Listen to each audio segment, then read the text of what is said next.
श्लोक संख्या 7। यदा किंचिज्जयोऽहं गजैव मदान्ध संभवं तथा सर्वज्ञो अस्मीत्यभवद्वलिप्तं मम मन। यदा किंचित् किंचिद् बुधजन सकाशाद् वगतं तदा मूर्खो अस्मीति ज्वर इव मदोमें व्यपंगतः। शब्द विच्छेद। किंचिज्जयोऽहं, किंचिज्यः प्लस अहम, मदान्धः मद प्लस अंधः, सर्वज्ञोऽस्मीत्य भवद वल्पितम वलिप्तम, सर्वज्ञ प्लस अस्मि प्लस इति अभवत अवलिप्तम, सकाशादवगतम सकाशात प्लस अवगतम, मूर्खोस्मीति मूर्ख प्लस अस्मि प्लस इति। शब्दान्वय। अहं यदा किंचिज्यः गज इव मदान्धः संभवं तदा सर्वज्ञः अस्मि इति मम मनः अवेलिप्तम् अभवत।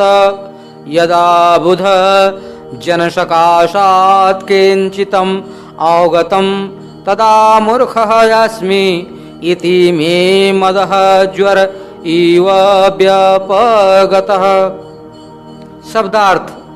अहम मैं, यदा जब, किंचिज्ञः कुछ ही जानता था, गज इव मस्त हाथी की भांति, मद अंधः गर्व से अंधा बना, संभव रहा करता था, और तदा तो सर्वज्ञ यस्मि सब कुछ जानता हूँ, इति इस प्रकार मम मनः मेरा मन अवलिप्तम घमंडी अभवत बन गया था।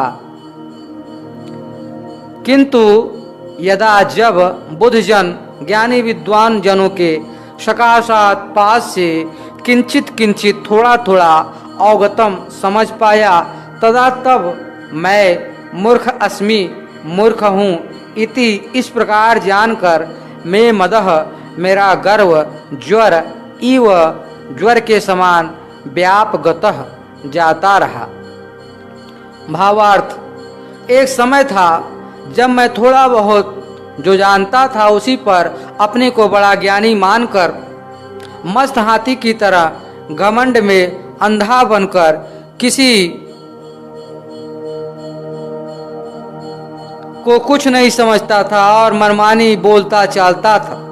तब कहीं पता चला कि मैं तो कुछ नहीं जानता, निरा मूर्ख हूँ। जब मैं बुद्धिमान विद्वत जनों की संगत में पहुँचा और तब कहीं चेत हुआ कि पहले मुझे बुद्धि नहीं बुखार था। घमंड के जाते रहने से अब ऐसा लगता है मानो तन से बुखार उतर गया और मन चंगा हो गया। विशेषार्थ। अबोध और मूर्ख जनों की चर्चा करते हुए बीच में यह अपनी बातें क्यों कह गए? भर्तृहरि समझाने की यह पद्धति अच्छी है। यहाँ एक ही व्यक्ति की दो दशाएं दर्शाई गई हैं। पहला ज्ञान प्राप्ति से पहले, दूसरा ज्ञान प्राप्ति के बाद। पहले घमंडी था, बाद में विनम्र। क्या सभी ज्ञानियों को इन दोनों अवस्थाओं से गुजरना पड़ता है? कोई ज्ञानी ही अपना अनुभव बता सकता है, फिर ज्ञानी भी अपना ही तो अनुभव बताएगा। दूसरे पर क्या बीती है वह कैसे जान सकता है? ज्ञानी सर्वज्ञ हो, सब कुछ जानता भी हो, तो भी ऐसी मूर्खता कैसे करेगा? इसलिए भर्तृहरि ने यहाँ अपना निजी अनुभव बताया है। हो सकता है वह भी पहले घमंड में चूर रहे हों। वह तो महाराजा भी थे और विद्वान भी। बुद्धि का गर्व और बल का घमंड हम क्यों समझे कि भर्तृहरि बनावटी बातें कहते हैं? मान ही लो कि जो कुछ कहा है वह सत्य है। उस सत्य भाषण की नम्रता टपकती है, किंतु यहाँ इस आत्म प्रशंसा या आत्मदूषण की आवश्यकता कहाँ थी। हाँ, जरूरी तब हो जाता है, जैसा कि पिछले श्लोक की व्याख्या से स्पष्ट है कि भर्तृहरि ने के इर्द गिर्द लोग बैठे हैं, भोली भाली अबोध जनता भी और कुछ अवसरवादी मूर्ख पंडित और जानकार अधिकारी भी। भर्तृहरि को इन दोनों प्रकार के लोगों का उपचार करना है, इसलिए वह कहते हैं मैं भी अज्ञानी था, अब मुझे तुम लोग कुछ और समझते हो तो तुम लोगों के लिए भी यह सुलभ साध्य है। चलो, भोली जनता फूल के कुप्पा हो गई, आंखों के आगे आशा की किरण निखरने लगी। उधर जानकार अधिकारियों के लिए भी उपदेश है। भर्तृहरि ने उन्हें बुरा भला नहीं कहा, बल्कि उल्टे अपने को कहा कि मैं पहले बहुत बुरा था। उधर भोली जनता का दिल बढ़ा कि भर्तृहरि भी पहले उनके समान अबोध ही थे। तो इधर इन मूर्ख और घमंडियों को भी तसल्ली हुई कि यह भी पहले हम जैसे ही थे, फिर भी इन लोगों में भारी अंतर है। भर्तृहरि ने तो अपने को दोनों के समान स्तर पर ला दिया, अबोध जनता के भी और मूर्ख अधिकारियों के भी, परंतु इन परस्पर विरोधी श्रेणियों को ज्ञानी भर्तृहरि के समान उठने का क्या उपाय है। यह ज्ञानी कैसे हुए? विद्या विनय संपन्न गुरु ज्ञानियों की सेवा शुश्रूषा से इन दोनों श्रेणियों को भी यही एक काम करना होगा। काम एक है, किंतु एक को इकहरा और दूसरे को दोहरा। अबोध जनता को केवल एक काम करना है और जानकार अधिकारियों को दो काम करने हैं। अबोध जनों को घमंड नहीं करना है, साधु संत की सेवा शुश्रूषा को वे अपना सौभाग्य मानेंगे।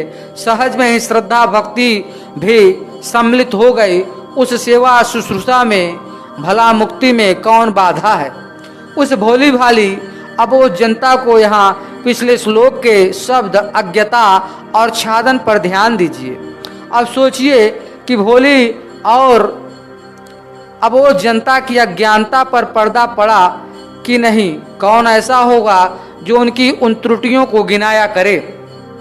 अब रही दूसरी श्रेणी, मूर्ख जानकारों और घमंडी अधिकारियों की बात।